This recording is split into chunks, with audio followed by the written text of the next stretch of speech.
여러분 반갑습니다. 말씀에 비해 성경 강의 시간입니다.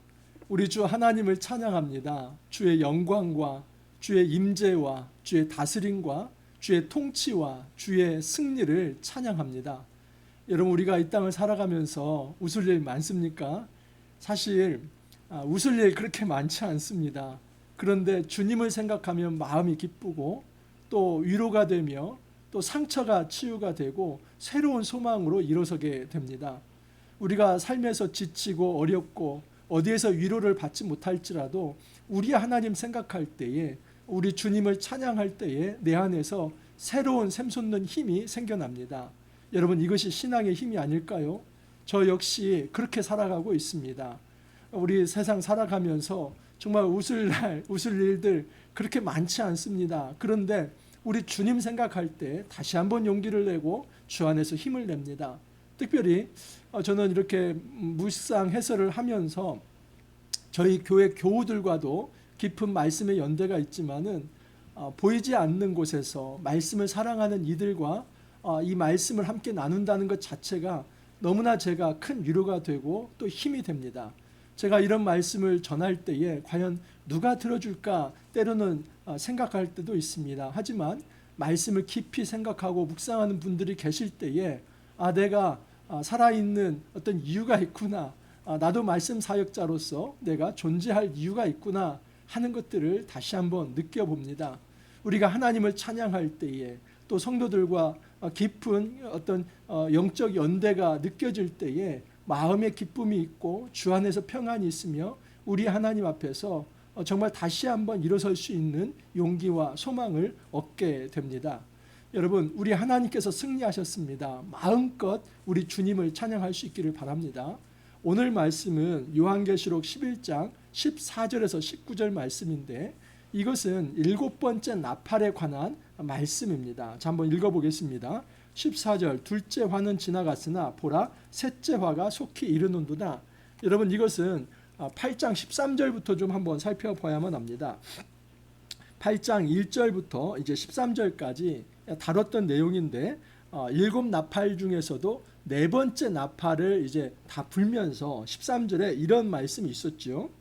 내가 또 보고 들으니 공중에 날아가는 독수리가 큰 소리로 이르되 땅에 사는 자들에게 화가 있으리니 이는 새 천사들이 불어야 할 나팔 소리가 남아 있음이로다. 여러분, 이 화라고 하는 거 헬라어로는 우아이 그렇습니다. 이것은 의성을 하고 했죠. 감탄사라고 했습니다. 오호 통제라 이런 말이죠. 그래서 화 앞으로도 세 개의 심판이 남아 있다. 이제 일곱 나팔 중에서 첫 번째, 두 번째, 세 번째, 네 번째 나팔을 불었으니까 몇 개의 나팔이 남아 있는 겁니까? 세 개의 나팔이 남아 있는 것이죠. 그래서 화 다섯 번째, 여섯 번째, 일곱 번째 나팔이 남아 있다라고 한 것입니다. 자, 그래서 이제 다섯 번째 나팔이 이제 9장 1절에서 12절인데 그 다섯 번째 나팔이 끝나고 또 이런 말씀이 있었습니다. 12절에 보면 첫째 화는 지나갔으나 보라 아직도 이후에 둘이 이르리로다. 8장 13절에서 화 세 개가 화가 있는데 첫째 화가 지나갔다. 그래서 이제 나머지 두 화가 남았다는 것이죠. 그래서 다섯 번째 나팔 심판이 지나가고 이제 여섯 번째, 일곱 번째가 남았다는 겁니다. 자, 여섯 번째 나팔 심판은 이제 13절부터죠. 9장 13절부터 21절까지입니다. 그래서 이 9장 13절부터 21절까지가 여섯 번째 나팔이기 때문에 바로 일곱 번째 나팔, 오늘 이제 11장 14절로 넘어가면 되죠. 이제 일곱 번째 나팔의 본격적인 것은 15절이지만 14절에 그것을 조인트로서 연결어구로서 이제 등장을 합니다. 그래서 9장 13절에서 21절 여섯 번째 나팔이 울려지고 바로 11장 14절로 넘어가면 맞는데 삽입본문이 들어가 있죠. 그래서 10장 1절에서 11절 그리고 11장 1절에서 14절까지가 이제 삽입본문입니다. 10장 1절 11절은 작은 두루마리 그것을 받아 먹어라. 그러면 내 입에서 아주 달 것이지만 내 배에서는 쓸 것이다. 그래서 이 시대의 교회는 하나님의 말씀을 잘 먹고 소화해서 전달할 책임이 있다. 그래서 10장 1절에서 14절에 바로 그 두 증인이 그런 사역을 한다는 것이죠. 이 두 증인의 사역이라고 하는 것은 교회의 사역입니다. 이 종말의 시대, 심판의 시대, 예수님의 초림부터 재림까지 이 시대가 종말의 시대인데 그 두 증인은 그 종말의 시대에 존재하는 교회입니다.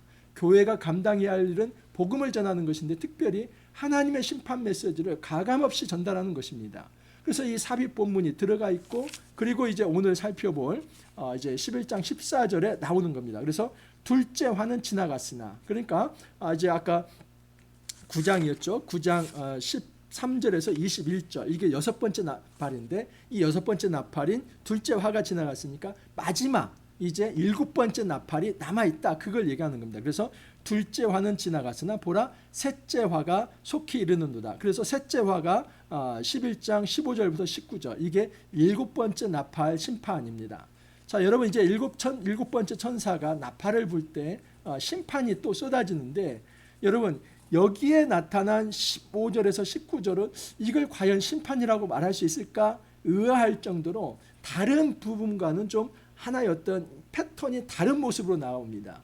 여러분 나팔을 불 때마다 강력한 하나님의 심판이 임하는데 이 일곱 번째 나팔은 나팔을 불 때 하나님을 향한 찬양이 나옵니다. 이거 어떻게 해석해야지? 중요한 포인트가 있습니다. 자, 15절을 보시면 일곱째 천사가 나팔을 불매 하늘에 큰 음성들이 나서 이르되 세상 나라가 우리 주와 그의 그리스도의 나라가 되어 그가 세세토록 왕노로 다시리로다 하니 하나님을 향한 찬양이 울려 퍼지고 있습니다. 과연 이게 무슨 의미일까? 근데 여기 보면은 어떤 찬양이냐면 세상 나라가 우리 주와 그리스도의 나라가 되어 그러니까 체인지 되는 것이죠. 이 세상 나라가 누구의 나라로 체인지 됩니까? 그리스도의 나라로 체인지 되는 것. 이것을 소위 하나님 나라라고 하는 것입니다. 여러분 하나님 나라라고 하는 것은 하나님의 통치가 임한다는 겁니다. 바실레이아 투 데우 할 때 이 바실레이아는 여러분 통치라는 말입니다. 하나님의 통치하는 영역이 이제 하나님의 나라인 것이죠. 이 세상에서 세상의 군왕들과 또 악한 영들과 그리고 사망과 어떤 죄의 권세들이 왕노릇했습니다. 그런데 예수님께서 이 땅에 성육신하시고 오심으로써 하나님 나라가 임하고 그 하나님 나라에 의해서 세상 나라의 권속들이 다 물러난 것입니다. 쫓겨난 것입니다. 여러분 세상 나라가 쫓겨나고 하나님 나라가 임했다는 것은 하나님의 승리가 임했다는 것입니다. 한번 생각을 해보십시오. 두 나라가 있습니다. 근데 이 나라가 임할 때에 지금 이 B라고 하는 나라가 임할 때 A라고 하는 나라가 계속 버티고 있다면 이것을 여러분 이 B 나라가 제대로 임했다고 말할 수 있습니까? 없지요. 이것은 긴장 상태이고 이것은 아직 전투의 상태이지 하나님 나라가 임했다 라고 말할 수 없습니다. 다시 말해서 이 하나님 나라가 이 땅에 임했다고 할 때는 지금 이 세상 나라가 물러날 때 하나님의 나라, 하나님의 통치가 임했다라고 말할 수 있는 것이죠. 그렇기 때문에 여러분 이 세상 나라가 물러나고 그리스도의 나라가 임했다 이것은 하나님의 승리를 선포하는 것입니다. 여러분 일곱 번째 나팔은 이 심판의 절정인데 그 심판의 절정은 하나님의 승리로 나타나는 것입니다. 그 하나님의 승리가 이 심판의 절정이라는 것이죠. 그래서 이 일곱 번째 나팔은 사실은 그 일곱 번째 인도 마찬가지고 일곱 번째 나팔도 마찬가지고 일곱 번째 대접은 예수 그리스도의 재림과 연결됩니다. 그리고 온전한 완전한 최후의 심판을 염두에 두고 있는 것이고 그때에 온전한 하나님의 승리가 임할 것이다 하는 것입니다. 자, 여러분 온전한 하나님의 승리가 임하는 그 나라가 임할 때에 왕권이 바로 세워지는 것이죠. 자, 그래서 그리스도의 나라가 되어 그가 세세토록 왕노릇 하시리로다. 하나님 앞에서 자기 보좌에 앉아있던 24장로가 엎드려 얼굴을 땅에 대고 하나님께 경배하여 이르되 감사옵나니 옛적에도 계셨고 지금도 계신 주 하나님 곧 전능하신 이여 친히 권능을 잡으시고 왕노릇 하시도다. 그래서 이 일곱 번째 나팔의 심판이 있은 후에 나타나는 찬양은 무엇이냐면 하나님의 왕권을 찬양하는 것입니다. 우리 하나님이 왕이십니다. 그 킹십을 찬양하는 것입니다. 로드십, 하나님의 주재권을 찬양하는 것이죠. 여러분 우리가 하나님의 왕됨을 찬양한다는 게 뭡니까? 나는 하나님의 백성이라는 것이죠. 여러분, 백성이라고 하는 것은 왕의 통치를 받는 것입니다. 이 땅의 세상 나라였을 때 세상의 군왕이 나의 왕이었다면 나는 그 세상의 군왕의 통치를 받았습니다. 죄의 통치를 받았습니다. 사망의 통치를 받았습니다. 여러분, 어떤 악의 통치를 받았습니다. 그런데 그 모든 것이 지나가고 하나님이 그 모든 것을 일소에 다 제거하고 청소를 해버리고 하나님이 임재하심으로써 하나님이 왕이 될 때 나는 세상의 눈치를 보지 않고 이제는 하나님만 바라보면서 하나님의 통치를 받게 되는 것입니다. 소위 이것이 하나님 나라의 임재라고 볼 수 있습니다. 여러분, 이 하나님 나라 임재에 대한 예언은 다니엘서 7장 이제 13절 14절을 빼놓고는 말할 수 없습니다. 여러분, 이 다니엘서 또 에스겔서 스가랴서 출애굽기 이 요한계시록과 긴밀하게 연결되어 있는데 특별히 다니엘서 7장 13절 14절은 인자가 하나님 앞에 올려질 때에 그 인자에게 모든 왕권과 주권이 위임되는 그 부분입니다. 이것을 받아서 요한계시록에서도 인자가 오셨고 그 인자를 통해서 하나님 나라가 이루어진다. 그 인자가 바로 예수님이죠. 그 근거 본문이 다니엘서 7장 13절 14절입니다. 제가 한번 읽어드립니다. 내가 또 밤 환상 중에 보니 인자 같은 이가 하늘 구름을 타고 와서 옛적부터 항상 계신 이에게 나아가 그 앞으로 인도되매 그에게 권세와 영광과 나라를 주고 모든 백성과 나라들과 다른 언어를 말하는 모든 자들이 그를 섬기게 하였으니 그의 권세는 소멸되지 아니하는 영원한 권세요 그의 나라는 멸망하지 아니할 것이니라. 여러분, 밤의 환상을 보니까 인자 같은 이가 하늘 구름을 타고 이제 하나님께 인도됩니다. 그래서 하나님께서 그에게 왕권을 주시고 권세와 영광과 나라를 모든 백성을 다스릴 어떤 주권을 그 인자에게 주시고 그가 다스리는 나라는 영원히 소멸되지 않을 것이다. 그의 권세와 영광이 영원할 것이다 말하는 겁니다. 여러분, 이것이 메시아 본문이죠. 예수님께서 자신을 표현할 때 꼭 인자라고 표현합니다. 여기 다니엘서에 나오는 인자는 A Son of Man, 그래서 어떤 한 인자를 얘기합니다. 그런데 반드시 복음서에서는 예수님을 더라고 하는 정관사를 씁니다. The Son of Man, 내가 바로 그 인자다. 내가 바로 다니엘서에 예언된 그 메시아로 이 땅에 왔고 하나님이 나를 통해서 새로운 나라를 이루셨다. 이것이 바로 하나님 나라이죠. 예수님께서 말씀하신 이 하나님 나라가 요한계시록에서는 이제 완전히 성취될 것을 다시 한번 확정적으로 이야기를 하는 것입니다. 여러분, 이 하나님의 주권과 하나님의 왕되심에 대한 선포가 7 나팔이 선포됐을 때 여러분 큰 음성으로 들려지는 것입니다. 그러므로 심판의 절정은 하나님의 승리이며 하나님의 왕되심이라 하는 것을 알 수 있습니다.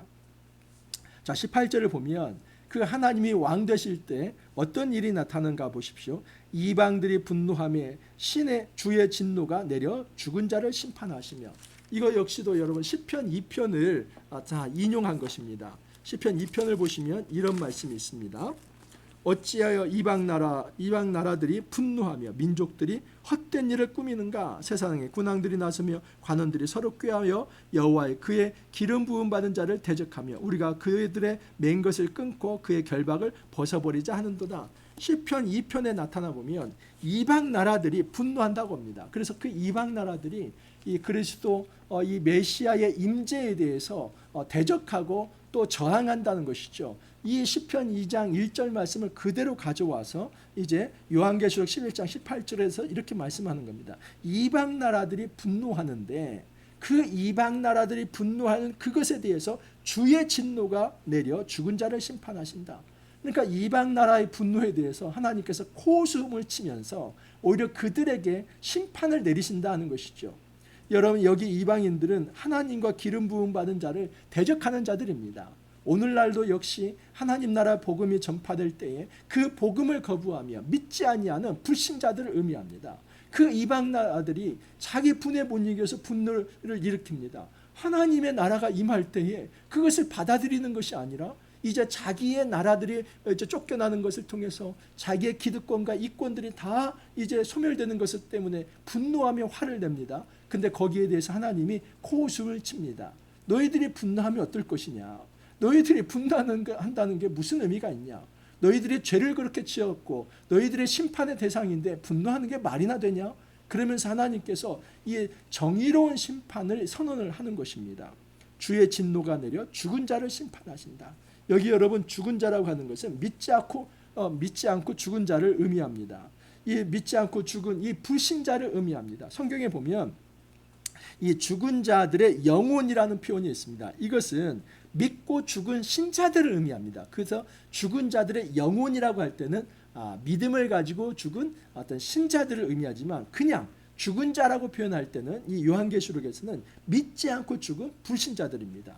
하나님의 진노가 그 믿지 않고 죽은 이제 불신자들에게 임해서 심판하실 것이다. 하나님은 이방인들의, 다시 말해서 이제 이 여호와의 어떤 보내신 메시아 그리스도, 거기에 대적하면서 거기에 대해서 싸우려고 하는 그 자들을 하나님께서 조롱하시면서 하나님께서 웃으시면서 오히려 그들을 향해서, 그 불신자를 향해서, 죽은 자들까지, 그 불신자의 영혼까지 하나님께서는 심판하시겠다 말씀을 하는 겁니다. 여러분, 예수님께서 재림하실 때 반드시 이런 일들이 일어납니다. 종선지자들과 성도들과 또 작은 자든지 큰 자든지 주의 이름을 경외하는 자들에게는 상 주시며, 반면에 그 사람이 선지자가 되었든 성도들이 되었든 작은 자가 되었든 큰 자가 되었든 주의 이름을 경외하는 자에게는 하나님이 상을 주신다. 여러분, 상벌이 확실하죠. 성경에서 이 공의라고 하는 것이 바로 이것입니다. 만약에 상벌이 없다면 여러분, 그것은 공의가 아닙니다. 우리가 하나님 앞에서 하나님을 의지할 때에, 내가 복음 하나 붙들고 견디고 여러분 이겨낼 때에 하나님께서 상 주신다고 하는 것, 그 소망이 있어야 우리가 그 일을 할 수 있지 않습니까? 내가 하나님을 따르는데도 여전히 벌을 받는다면 왜 우리가 하나님을 따라야만 합니까? 성경은 그렇게 말하지 않습니다. 하나님을 위해서, 네가 복음을 위해서, 말씀을 위해서 끝까지 견디고 이겨낸다면 상을 주겠다. 하지만 죽음에 이르기까지 회개하지 않고 불신자로 남는다면 그는 심판을 받을 것이다. 주님은 상벌을 확실히 하는 의로운, 정의로우신 분이다 하는 것을 알 수 있습니다. 또 땅을 망하게 하는 자들을 멸망시킬 때로소이다 하더라. 이에 하늘에 있는 하나님의 성전이 열리니 성전 안에 하나님의 언약궤가 보이며 또 번개와 음성들과 우레와 지진과 큰 우박이 있더라. 여기 번개, 음성, 우레, 지진, 큰 우박, 이거 하나님의 심연 현상, 나타남의 현상이라고 말씀을 드렸습니다. 구름, 바람, 뇌성, 또 지진, 불, 이런 것들은 하나님의 나타남의 현상인데, 그 지금 하늘 성전의 모습을 나타내는 겁니다. 자, 그런데 하늘에 있는 하나님의 성전이 열렸다. 어디서 본 말씀이죠. 4장 1절에 보면 이 하늘 성전에 열린 문이 있다, 우리가 살펴보았습니다. 이 하나님의 하늘의 성전이 열린 문이 있다. 근데 이것은 3장 8절에 빌라델비아 교회에서도 열린 문이 있다. 그래서 이 열린 문이라고 하는 것은 지상의 열린 문과 천상의 열린 문이 하나의 코드처럼 연결되어 있다. 여러분, 창세기 28장에 이제 이 베델에서 야곱이 노숙할 때에 그 사닥다리에 오르락 내리락 하는 천사를 보면서 하나님의 임재를 체험하며 이곳이 바로 하늘의 문이라고 얘기하지 않았습니까? 다시 말해서 땅과 하늘의 접점은 문입니다. 예수 그리스도가 문입니다. 예수님을 통해서 하늘과 땅이 하나의 통일된 성전이 된다. 여러분, 이 땅에서 우리는 지상 성전이죠. 이것은 건물을 얘기하는 것이 아니라 교회 공동체입니다. 교회 공동체가 지상 성전 공동체로 존재하는데, 우리는 하늘과 떨어진 이 끈 떨어진 연이 아니라, 고립된 섬이 아니라 하늘의 성전과 지상의 성전이 연결되어서 통일된 이 우주적 공동체, 교회 공동체를 이루고 있다. 이것을 얘기하죠. 여러분, 스스럼 없이 이제는 우리가 하늘 성전으로 나아갑니다. 자, 그러면 이 하늘 성전에 하나님의 성전이 열리니 성전 안에 하나님의 언약궤가 보인다. 이게 무슨 의미일까요? 여러분, BC 587년에 이제 그 바벨론에 의해서 예루살렘 성전이 파괴가 될 때, 그때 언약궤도 불탔습니다. 이런 성전이 불타는데 언약궤가 불타지 않을 수가 없죠. 자, 그런데 그 언약궤가 불탔을 때에 예레미야가 어떤 예언을 하냐면 이런 말씀을 합니다. 3장 16절을 보면 여호와의 말씀이니라, 너희가 이 땅에서 번성하여 많아질 때에는 사람들이 여호와의 언약궤를 다시는 말하지 아니할 것이요, 생각하지 아니할 것이요, 기억하지 아니할 것이요, 찾지 아니할 것이요, 다시는 만들지 아니할 것이며. 여러분, 예레미야는 선지자입니다. 근데 선지자가 예루살렘 성전의 패망과 언약궤가 다 불타는 것을 이제 예견하면서 예언적 말씀으로 어떤 백성도 다시는 언약궤를 기억하지도 않고 또 찾지도 않을 것이며 만들지도 않을 것이다. 그래서 실제로 여러분 이 수르바벨 성전 이후로 언약궤가 없다는 것이 정설입니다. 여러분 왜냐하면 에스겔서에 보면은 이제 이 에스겔서는 성전 회복에 대한 환상이 나오는데 이 성전 회복에 대한 환상에서 언약궤가 빠져버립니다. 그러니까 한번 이제 이 어떤 불탄 언약궤를 다시 만들 수가 없는 것이죠. 여러분 수르바벨 제2성전에도 언약궤가 없다는 것이 정설이고 마찬가지로 헤롯 성전에서도 언약궤는 존재하지 않는 것이죠. 여러분 이것은 빈 껍데기의 어떤 성전이라고 볼 수 있습니다. 자, 그런데 그 언약궤가 지금 어디에 있습니까? 하늘 성전에 있다는 것이죠. 그런데 그 하늘 성전에 예수 믿는 자들, 예수를 믿는 모든 이들이 스스럼 없이 나갈 수 있다는 겁니다. 여러분 이 언약궤는 원래 지성소에 있죠.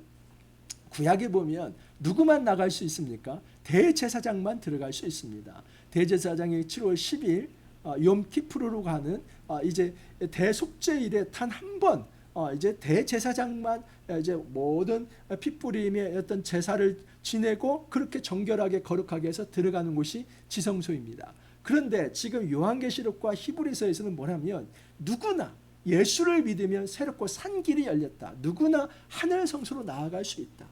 그래서 여러분 히브리서 이제 10장 19절에서 22절을 보면 이런 말씀이 있습니다. 히브리서 10장 19절 20절입니다. 그러므로 형제들아 우리가 예수의 피를 힘입어 성소에 들어갈 담력을 얻었나니 그 길은 우리를 위하여 휘장 가운데 열어놓으신 새로운 살 길이요 휘장은 곧 그의 육체니라. 휘장 가운데로 열린 새로운 살 길, 그게 바로 하늘 성소입니다. 이제 모든 사람들은 예수님의 육체를 힘입어서 하늘 성소로 나아간다. 그런데 여러분 마태복음 27장 51절에 보면은 예수님의 십자가를 지실 때 그의 육체가 이제 그 어떤 이제 십자가에서 찔림을 받아서 죽게 되죠. 근데 그때에 성소의 휘장이 위에서 아래로 이제 찢어졌다라고 얘기를 합니다. 그것은 무엇이냐면 예수님의 죽으심이 지성소와 성소 구분을 없애버린다는 겁니다. 하나님과 인간 사이의 어떤 장벽을 없애버린 겁니다. 그래서 예수를 믿는 자는 누구나 새롭고 살 길로 나아간다. 이게 바로 이제 히브리서 10장 19절 20절입니다. 예수의 피를 힘입어 성소에 들어갈 담력을 얻었다. 여러분 히브리서 이제 12장 22절에는 구체적으로 이렇게 얘기합니다. 그러나 너희가 이른 곳은 시온산과 살아계신 하나님의 도성인 하늘의 예루살렘과 천만 천사와 하늘에 기록된 장자들의 모임과 교회와 만민의 심판자이신 하나님과 및 온전하게 된 의인의 영들과 새 언약의 중보자이신 예수와 및 아벨의 피보다 더 나은 것을 말하는 피이니라 하면서 여러분 요한계시록 22장에도 보면은 새 하늘과 새 땅이 임하고 새 예루살렘이 임하는데 그 새 예루살렘에 성전이 보이지 않는다고 합니다. 왜? 하나님과 어린 양이 성전이시기 때문에. 그래서 예수님을 통해서 이루어진 바로 그 언약 공동체가 바로 성전입니다. 이 땅의 교회의 어떤 이 건물이 예배당이 성전이 아니라 교회 공동체, 사람의 공동체가 성전이며 이 지상의 성전 공동체는 하늘의 성전 공동체인 하늘의 교회와 연결되어서 예수님이 바로 그 성전 공동체의 머리가 되시며 그 예수님의 자리, 그 언약궤의 자리로 예수님을 믿는다면 누구든지 나아갈 수 있다. 스스럼 없이 나갈 수 있다는 것이 바로 지금 이 7번째 나팔이 불려졌을 때의 이제 선언입니다. 그러므로 이것이 얼마나 은혜가 되고 위로가 됩니까? 여러분 7번째 나팔은 심판이지만 우리에게 너무나 큰 위로와 소망을 주는 것이죠. 우리가 나팔이 불 때마다 아주 무서운 심판을 경험했는데 여기서는 하나님을 찬양합니다. 하나님의 무엇을 찬양하며 왕권을 찬양합니다. 왕권이라고 하는 것은 하나님 나라가 임하였고 세상 나라는 물러났고 온전한 하나님의 통치가 임한다는 것. 그래서 그 하나님의 왕권을 인정하는 모든 이들이 이제는 하늘 성소로 나아갈 수 있는 길이 열렸고 그곳에서 하나님께서 심판이 아닌 그들을 향한 상을 예비하셨다. 이것이 바로 7번째 나팔의 선언입니다. 예수 그리스도의 재림을 통해서 이 모든 것이 완성될 것입니다. 여러분 우리가 살아가면서 웃을 일 많지 않습니다. 날마다 어떻게 웃고 삽니까? 하지만 예수님 생각하고 말씀 생각하고 우리 하나님 사랑 생각하고 천국 생각하면 저절로 웃음이 나옵니다. 희망이 생깁니다. 소망이 생깁니다. 이 땅에서 나 홀로가 아니구나. 하나님은 이 벌레 보다 못한 이런 존재를, 그 고귀하신 흠도 없고 점도 없으신 성자 예수님을 희생시켜까지 나를 구원하셨구나. 이 예수 그리스도의 피를 의지하는 자가 이제는 하늘 도성으로 나아갈 수 있고, 나같이 부족한 자도 이제는 그 구약의 대제사장도 1년에 한 번 들어가기에 힘들어했던 그 성소로 이제는 예수를 믿음으로 담대히 나아갈 수 있구나. 여러분, 이 복음을 하나님이 우리에게 주시는 겁니다. 그러므로 여러분, 요한계시록이 얼마나 위로의 성경입니까? 요한계시록은 우리에게 공포를 주는 성경이 아닙니다. 요한계시록은 우리에게 두려움을 주는 성경이 아닙니다. 너희는 기뻐하라, 나를 찬양하라, 하나님의 승리를 찬양하라. 세상에 타협하지 말고, 앞과 타협하지 말고, 변절하지 말고, 배신하지 말고, 배역하지 말고, 불신자가 되지 말고, 오히려 하나님을 믿고 예수님을 믿는 자가 되어서 그 하늘 도성, 참된 하늘 성전에서 주님을 찬양하며 경외하면서 그 하나님 앞에서 복을 받고 안식과 생명을 누리라. 이것이 하나님의 메시지입니다. 여러분, 이 하나님의 놀라운 메시지 우리가 믿음으로 받아들이면서 우리가 주 안에서 기쁨으로 나아갈 수 있기를 간절히 소망합니다. 함께 기도합니다. 주님, 감사합니다. 저희들에게 소망과 위로의 메시지를 전달하여 주시니 감사합니다.